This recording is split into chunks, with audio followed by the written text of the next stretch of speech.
Hello प्रिय विद्यार्थियों। आप सब लोग कैसे हैं? आशा करता हूँ आप स्वस्थ होंगे, अपनी पढ़ाई प्रति जागरूक होंगे, आपकी तैयारी काफ़ी अच्छी से चल रही होगी। सरस्वती माँ से प्रार्थना करता हूँ कि आप एक सफलता के शिखर पर पहुँचे। जैसा कि अपन ने पिछली कक्षा में पढ़ा था, वर्ण विचार, वर्ण के बारे में अपन ने सब कुछ जाना था, समझा था। वर्ण को कितने भागों में बांटा गया है, वर्ण कितने होते हैं, वर्ण को क्या कहते हैं, मौखिक रूप से जो भाषा की इकाई होती है वो ध्वनि, और अर्थ के आधार पर जो होती है शब्द होती है, और पूर्णतः जो इकाई होती है वाक्य होती है। अब इस कक्षा में आज अपन पढ़ेंगे वर्ण को कितने भागों में बांटा गया है, कौन कौन से होते हैं और किस प्रकार से उनकी परिभाषित है, देखते हैं। तो पिछली क्लास में पढ़ा था अपन ने वर्ण वर्ण को दो भागों में बांटा गया है। वर्ण को दो भागों में बांटा गया है। पहला जो है वो है स्वर वर्ण, दूसरा जो है वो है व्यंजन वर्ण। स्वर और व्यंजन, स्वर और व्यंजन। देखिए आगे यदि हम देखते हैं तो जो स्वर वर्ण है उसको दो भागों में विभाजित किया गया है। पहला है स्वर,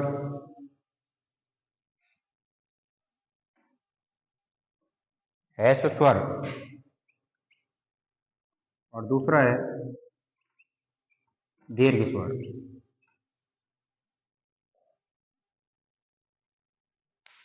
दो भागों में बांटा गया है। अब सबसे पहले तो अपन पढ़ते हैं, अपन ने वर्ण के बारे में पढ़ लिया था, अपन को पता चला, अपन ने देखा कि वर्ण को दो भागों में विभाजित किया जाता है। पहला है स्वर वर्ण, दूसरा होता है व्यंजन वर्ण। अब स्वर कौन कौन से होते हैं, कितने होते हैं, स्वर किसे कहते हैं?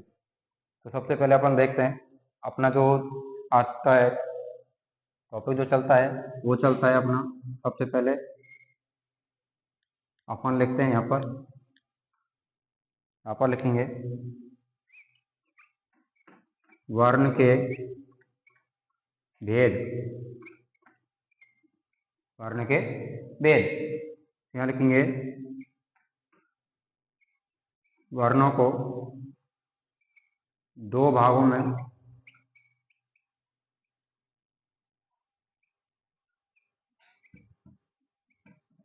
बांटा गया है। पहला लिखेंगे अपन स्वर वर्ण,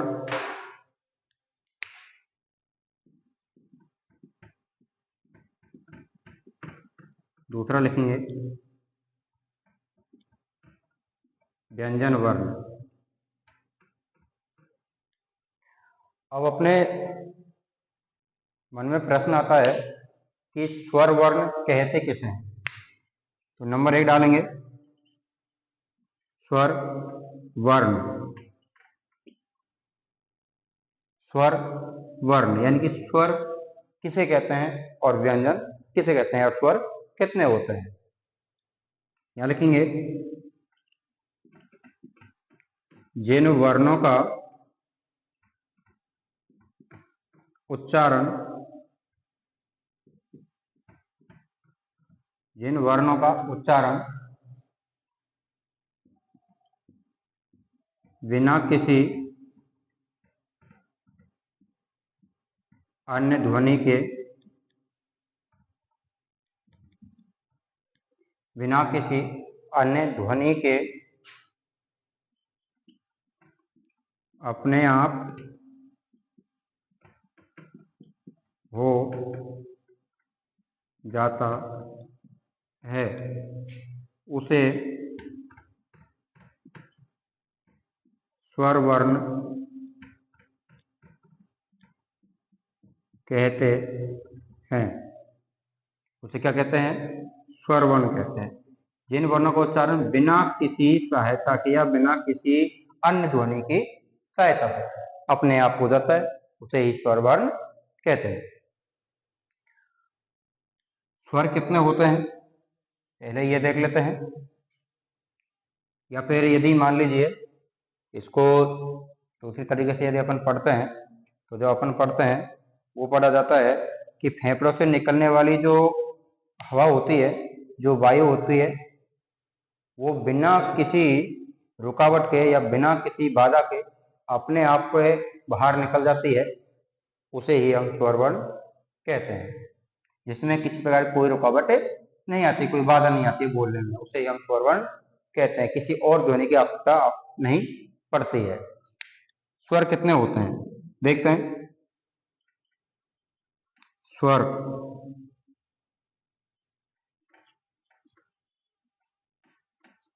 कितने होते हैं? स्वर कितने होते हैं? तो स्वर कितने होते हैं? स्वरों की संख्या कितनी होती है? कितनी होती है? यहां लिखेंगे स्वरों की संख्या 11 होती है। कितनी होती है? स्वरों की संख्या 11 होती है। कितनी होती है? 11 होती है। अब 11 कौन कौन से होते हैं देखते हैं। ए, आ, ई, इसको छोटी ई बोलते हैं, बड़ी ई, छोटा ऊ, बड़ा ऊ, अगला है ऋषि, एडी, आईना, ओखली, औरक। ये 11 स्वर होते हैं। ये क्या होते हैं? ये 11 स्वर होते हैं। इन 11 स्वरों को ही दो भागों में विभाजित किया गया है। इन 11 स्वरों को ही दो भागों में विभाजित किया गया है। अब दो भाग कौन कौन से हैं? सबसे पहले अपन इन्हीं का अध्ययन कर लेते हैं, उसके बाद में अपन व्यंजन वर्ण पढ़ेंगे। दो भागों में विभाजित किया गया है। तो देखिए, मैंने अभी बताया कि वर्ण को दो भागों में विभाजित किया गया है, स्वर वर्ण और व्यंजन वर्ण। और स्वर वर्ण को भी दो भागों में विभाजित किया गया है, स्वर और दीर्घ स्वर। तो यहाँ लिखेंगे स्वर वर्ण के भेद। स्वर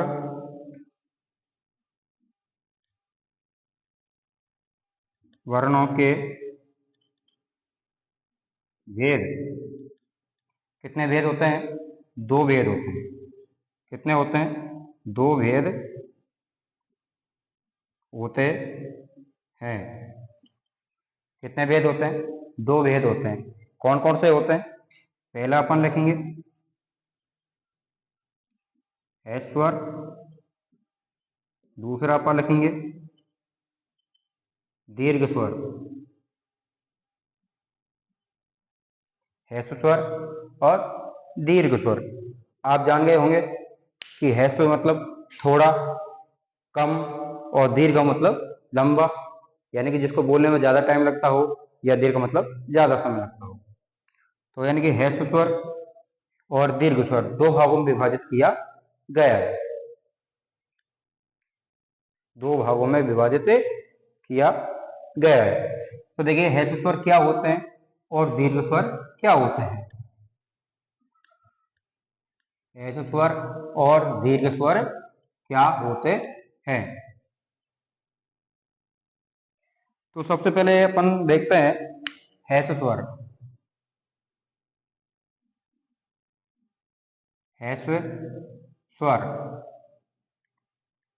तो देखिए मौखिक आधार पर यदि आपको मैं बताता हूं, तो ह्रस्व स्वर जो होता है वो होता है ऐसे वे वर्ण जिनका उच्चारण करते समय कम समय लगता हो, यानी कि जिनका उच्चारण करने में टाइम बहुत कम लगता हो, वो ह्रस्व स्वर कहलाते हैं। और जिनको बोलने में ज्यादा समय लगता हो, उनको दीर्घ स्वर कहते हैं। उनको दीर्घ स्वर कहते हैं।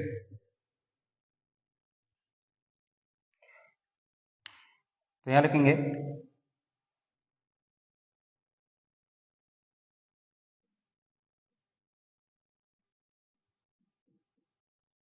जिन वर्णों का उच्चारण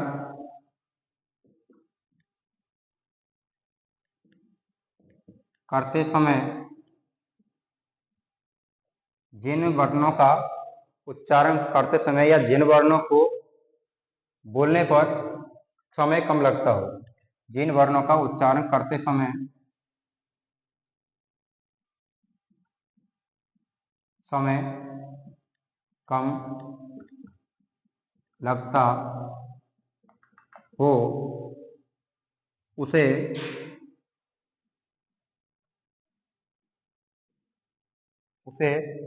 हैश स्वर उसे हैश स्वर कहते हैं।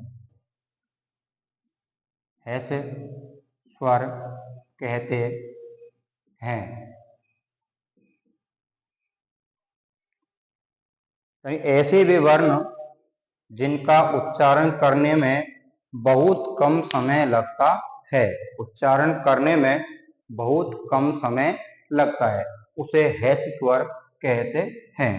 अब देखिए, अभी अपन ने जो पढ़ा था कि स्वर कितने होते हैं, स्वरों की संख्या कितनी होती है, 11 होती है। कितनी होती है, 11 होती है। तो इन 11 में से हैश स्वर कौन कौन से, अर्थात ऐसे भी कौन कौन से स्वर हैं जिनको बोलने में बहुत कम समय लगता हो। तो आइए देखते हैं। पहला बोलते हैं ए। तो ए क्या हुआ, हैश स्वर हो गया। क्या हो गया, हैश स्वर होगा, क्योंकि इसको तुरंत बोला गया ए। अब बोलते हैं अगला आ। तो देखिए आ बोलने में ज्यादा समय लग रहा है, यानी कि जो अपन की जो ध्वनि है वो लंबी खिंच रही है, आ।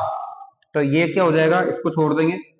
फिर ई बोल गया ना, तो ई आ जाएगा छोटी। अपन बोलेंगे बड़ी ई। तो बड़ी ई में क्या होता है, बड़ी ई में क्या होता है, बड़ी ई ज्यादा लंबा टाइम खिंच रहा है। तो उसके बाद में आता है छोटा ऊ। अब आएगा बड़ा ऊ, बड़ा ऊ, तो इसमें ज्यादा टाइम खिंच रहा है।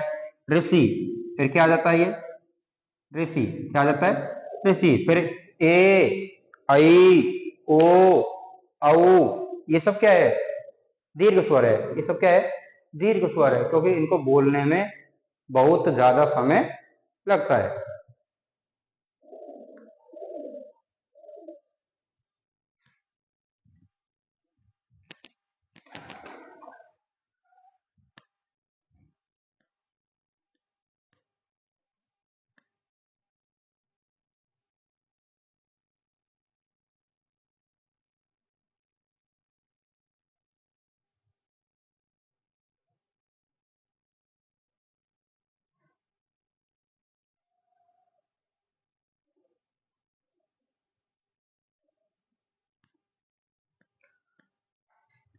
ये हो गया अपना। तो ये कितने हो गए, 4 हो गए। कितने हो गए, ऐसे स्वरों की संख्या कितनी होती है, 4। ऐसे स्वरों की संख्या कितनी होती है, 4 होती है। कितनी होती है, 4 होती है। अब आप स्वयं दिमाग लगा सकते हैं कि जब ऐसे स्वरों की संख्या 4 होती है, तो बताइए दीर्घ स्वरों की संख्या कितनी हुई। स्वर को टोटल कितने होते हैं, 11। टोटल कितने होते हैं, 11। जब 11 में से यदि 4 गए तो कितना बचा, 7 बचा। कितना बचा, 7। तो यानी कि जो दीर्घ स्वर होते हैं उनकी संख्या कितनी हुई, 7 हुई। अब अपन पढ़ेंगे दीर्घ स्वर। दीर्घ यानी कि लंबा खिंचता हो, जिनका उच्चारण करने में ज्यादा समय लगता हो। दीर्घ यानी होता है बड़ा। दूसरा पढ़ेंगे दीर्घ स्वर। कौन सा पढ़ेंगे, दीर्घ स्वर। यानी कि ऐसे वे वर्ण जिनका उच्चारण करते समय या उच्चारण करने में अधिक समय लगता हो। ऐसे वे वर्ण, ऐसे वे वर्ण जिनका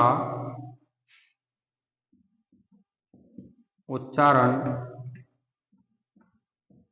करने में अधिक समय लगता हो, अधिक समय लगता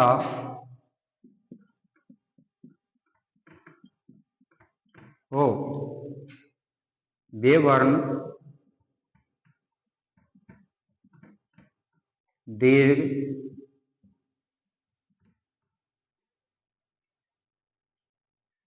स्वर कहलाते हैं।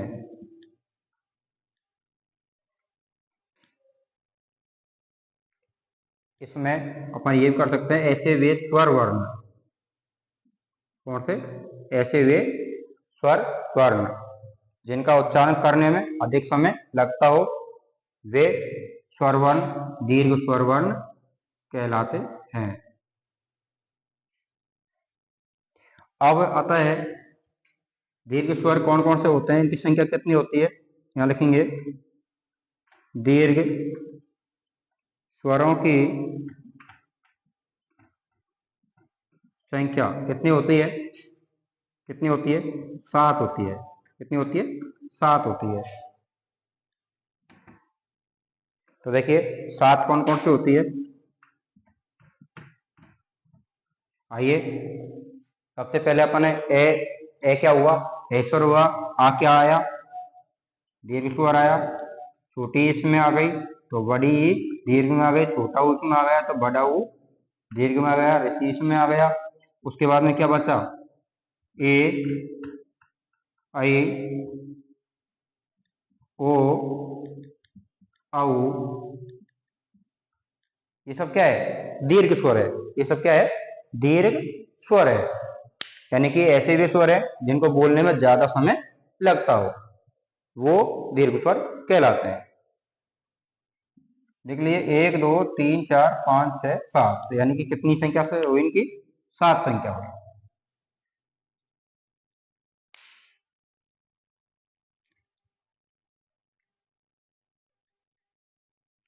अब देखिए इसके बाद में आता है अपना, जब इसके बाद में जो आता है वो आता है अपना रचना एवं उत्पत्ति के आधार पर स्वरों के कौन कौन से भेद होते हैं। रचना एवं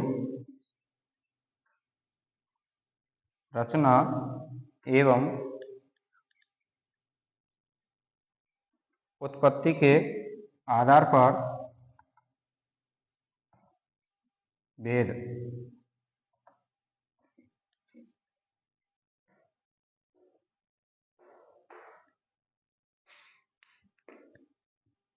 तो यहां पर लिखेंगे अगला, रचना एवं उत्पत्ति के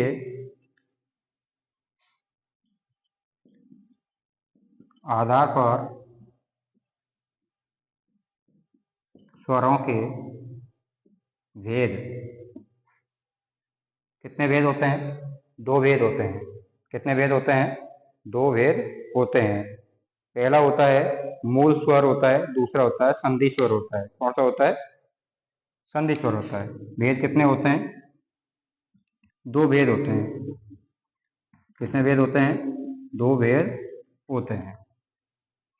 पहला जो होता है वो होता है मूल स्वर, और जो दूसरा होता है जो होता है वो होता है संधि स्वर होता है। वो कौन सा होता है? संधि स्वर होता है। संधि स्वर होता है। अब देखिए मूल स्वर क्या होते हैं और संधि स्वर क्या होते हैं। मूल स्वर क्या होते हैं और संधि स्वर क्या होते हैं। तो देखिए सबसे पहले तो मैं कहता हूं मूल स्वर।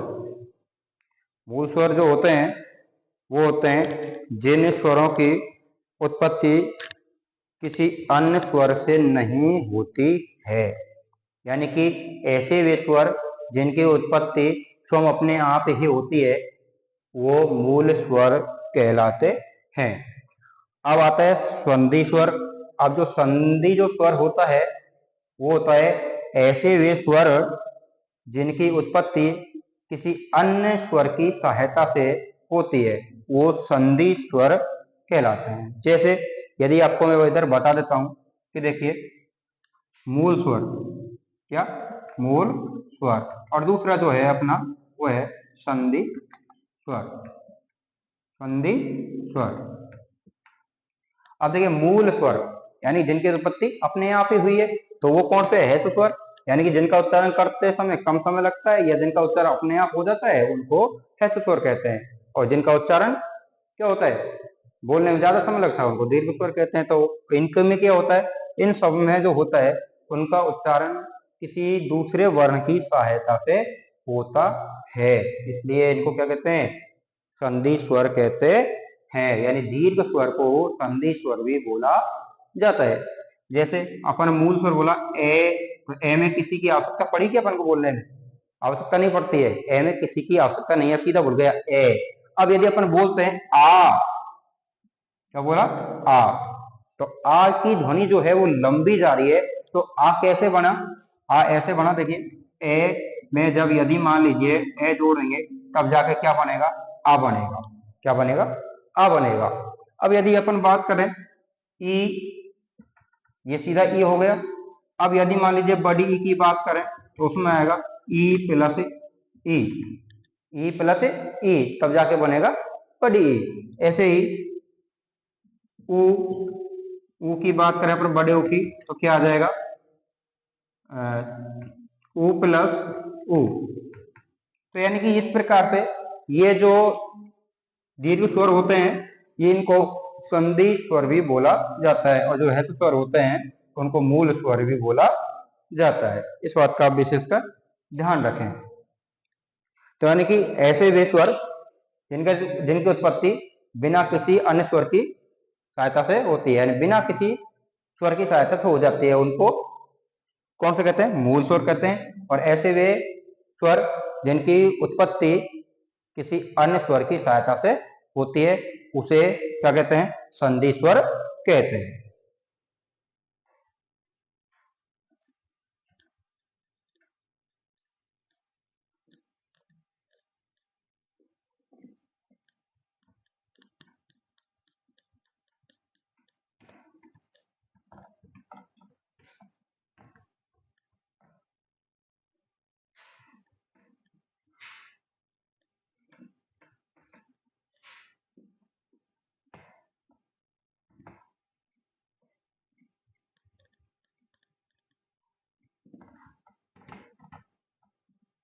हाँ तो देखिए रचना एवं उत्पत्ति के आधार पर स्वरों के भेद, कितने भेद बताए थे, दो भेद बताए थे। पहला है मूल स्वर, दूसरा है संधि स्वर। अब अपन पढ़ेंगे मूल स्वर के बारे में, मूल स्वर के बारे में। तो सबसे पहले अपन पढ़ते हैं मूल स्वर। देखिए मूल स्वर क्या होता है, अभी अभी मैंने बताया था कि ऐसे वे स्वर जिनकी उत्पत्ति किसी अन्य स्वर से नहीं होती है, यानी कि जिनकी उत्पत्ति अपने आप हो जाती है, वो मूल स्वर कहलाते हैं। तो यहां लिखेंगे ऐसे वे स्वर जिनकी जिनकी उत्पत्ति जिनकी उत्पत्ति जिनकी उत्पत्ति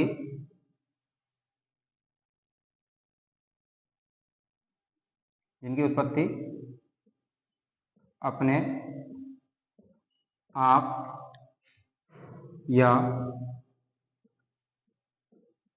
बिना किसी या बिना किसी बिना किसी बिना किसी दूसरे स्वर की सहायता के होती है,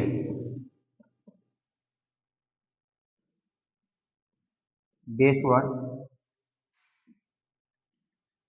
मूल स्वर कहलाते हैं। मूल स्वर कहलाते हैं। अब मूल स्वरों की संख्या कितनी होती है? वही बात, मूल स्वरों की संख्या कितनी होती है? 4 होती है। जितनी हेल्थ स्वर में होती है उतनी ही इसमें होती है। जो हेल्थ स्वर होते हैं उनको मूल स्वर भी बोला जाता है। तो कौन कौन से होते हैं? ए, ई, उ, ऋषि, ये सब क्या होते हैं? ये सब मूल स्वर होते हैं। क्या होते हैं? ये सब मूल स्वर होते हैं। दूसरा जो है अपन का वो है संधि स्वर। क्या है? संधि स्वर। संधि आप जानते होंगे, संधि का तात्पर्य जो होता है, संधि का जो अर्थ होता है वो होता है मेल, मतलब समझौता। तो यानी कि ये क्या, जो स्वर होते हैं वो एक दूसरे से क्या कर लेते हैं? मेल कर लेते हैं, एक दूसरे से मिल जाते हैं। मिलने के बाद में ही इनकी उत्पत्ति होती है, अर्थात एक दूसरे समझौता करने के बाद में ही इनकी उत्पत्ति होती है। जैसे अभी बताया था कि आ की उत्पत्ति कैसे होती है? जब दो स्वर मिलते हैं, ए और ए आपस में जब मिल जाते हैं तो वो आ की उत्पत्ति कर देते हैं। तो जो दीर्घ स्वर है उन दीर्घ स्वर लिखेंगे जिन स्वर की उत्पत्ति मूल स्वर से होती है। जिन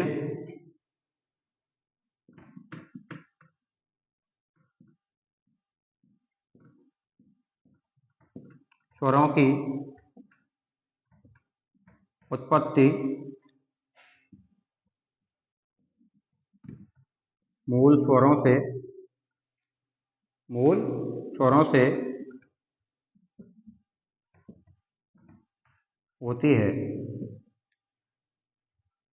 जिन स्वरों की उत्पत्ति मूल स्वरों से होती है उसे क्या कहते हैं? उसे संधि स्वर कहते हैं। क्या कहते हैं उन्हें? संधि स्वर कहते हैं। इनकी संधि स्वरों की संख्या कितनी होती है? 7 होती है। संधि स्वरों की संख्या कितनी होती है? 7 होती है। कितनी होती है? 7। जितने दीर्घ स्वर होते हैं वो सब संधि स्वर होते हैं। कौन कौन से होते हैं ये? आइए लिखते हैं। आ, बड़ी ई, बड़ा ऊ, ए, आई, ओ, औ। ये सब क्या होता है? संधि स्वर होते हैं। ये सब क्या होते हैं? संधि स्वर होते हैं।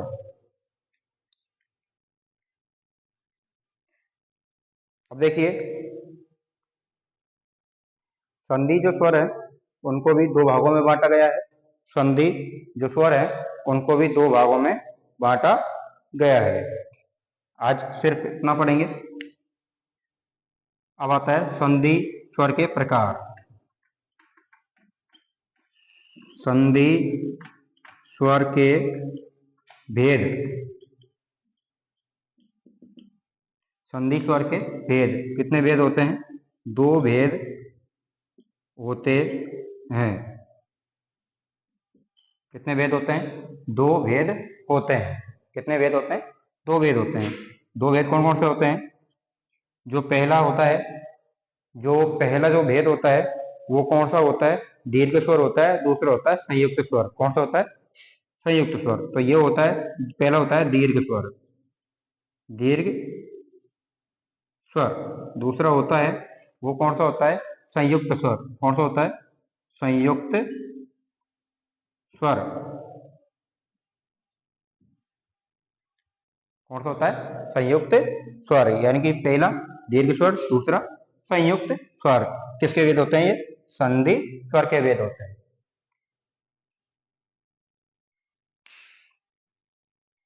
तो संधि स्वर हो गए। अब देखते हैं अपन दीर्घ स्वर कौन कौन से होते हैं और जो संयुक्त स्वर होते हैं वो कौन कौन से होते हैं। तो देखिए, अभी अभी बताया था दीर्घ स्वर, वैसे ही देख लेते हैं अपन। दीर्घ जो होते हैं वो होता है, देखिए पहला जो होता है अपन का आ। क्या होता है? आ। क्या होता है? आ जो होता है वो क्या होता है? देखिए, यानी कि इसमें क्या पढ़ा था अपन ने? जिन स्वरों की उत्पत्ति मूल स्वरों की सहायता से होती है, अर्थात जैसे अपन ने पढ़ा ए प्लस ए, जब ए में ए मिलाएंगे तो क्या बन जाएगा, आ बन जाएगा। उसी प्रकार से ई में ई मिलाएंगे तो क्या बन जाएगा, बड़ी ई, और छोटा ऊ में प्लस छोटा ऊ मिलाएंगे तो क्या बन जाएगा, ऊन वाला ऊ बन जाएगा। कौन सा हो जाएगा, ऊन वाला ऊ बन जाएगा। ये जो होते हैं वो क्या होते हैं, दीर्घ स्वर होते हैं। क्या होते हैं, ये दीर्घ स्वर होते हैं। अब जो संयुक्त जो स्वर आते हैं वो संयुक्त स्वर में कौन कौन से आते हैं, ए प्लस ई जोड़ेंगे तो ए बनेगा, और ए प्लस ए जोड़ेंगे तो आई बनेगा। देखिए संयुक्त जो स्वर आता है उसमें अपन ने जो जोड़ेंगे वो जोड़ेंगे ए प्लस ई, तो ये बनेगा आई एडी वाला हम बोलते हैं जो। उसके बाद में जो बनेंगे तो वो हो जाएगा ए प्लस ए जोड़ेंगे तो ये बनेगा आई, यानी एन एफ वाला आई बन जाएगा। क्या हो जाएगा, ए आई ओ आउ, ऐसे बोलते हैं ना अपन, तो ये बन जाएगा। उसके बाद में जो आता है वो आता है कौन सा, ए में ऊ जोड़ेंगे, क्या जोड़ेंगे, ए में ऊ जोड़ेंगे, ए प्लस ऊ, तो क्या बनेगा ये ओ, क्या बनेगा, ओ बनेगा। क्या बनेगा, ओ बनेगा। और ए में यदि ओ जोड़ेंगे, ए में यदि ओ जोड़ेंगे तो क्या बन जाएगा, ये औ बन जाएगा। क्या बन जाएगा, ये औ बन जाएगा। तो ये जो होते हैं वो दीर्घ स्वर होते हैं, ये जो होते हैं वो संधि स्वर होते हैं।